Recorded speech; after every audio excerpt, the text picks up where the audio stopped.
Africa is going. So I went and picked anecdotes of those things that have happened on a sustained basis in Africa to demonstrate that Africa is indeed open for business. So every chapter is independent of the other, except they are all showing a positive trend on the African continent. Now, before this book, you were already promoting the Think, Walk and Talk African tagline. What's the gist of the message here? You know, Think, Talk, Walk African is, I believe that three things will determine whether a business person or an investor succeeds on the continent. First is where they stand, as in, if you are operating from Johannesburg and you want to do business in Nigeria or in Ghana or in Libya or wherever, you are going to get it wrong because somehow you are affected by where you stand in the world. Secondly, how you think.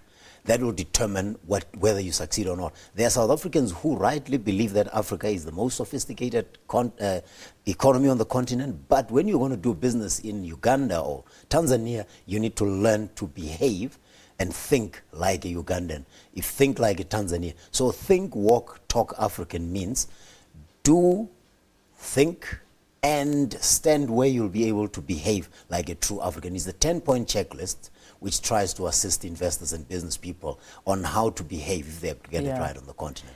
Your title, Africa is Open for Business, it's a widely used term, but do you feel like that this is the moment for Africa now? This is the moment where, you know, there's huge potential and it really is the place to come invest and do business? Yes, not only do I feel, there's evidence to prove that. If you look at the Boston Consulting Group, they did a comparison of 40 companies that are African multinationals and compared them over an 8-year period with the S&P 500 in the US, the CAC in Germany, in France, the DAX in Germany, the Nikkei, all those indices in developed markets and developing markets, and they found that the African challengers, as they call them, outperformed all those regions on sales growth, on profitability, and on compound annual growth rate. McKinsey did something, Lions on the Move.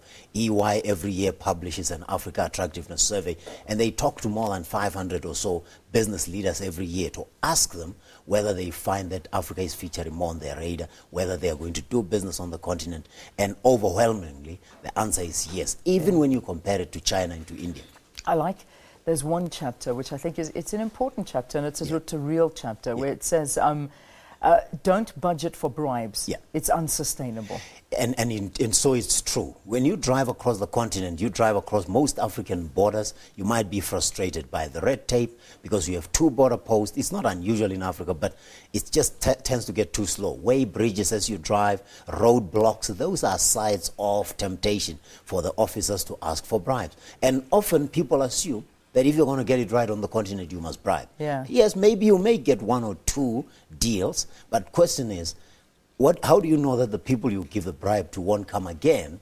And how do you know they won't ask for the same bribe from your competitors? So I'm saying if business people want Africa to work, they must be willing to bring their share to the table, and that's committing to do corruption-free business. And some people will say that's naive. But if we are not, as business people, prepared to play by the same rules we want the government to enforce, then we can't complain about it. It's just not sustainable. Besides, if I'm taking bribes, how do I know when I come to my board here, I don't say the guys out want $5 million when they actually want 2 and I'm going to pocket 3. So it's just how it's so missed.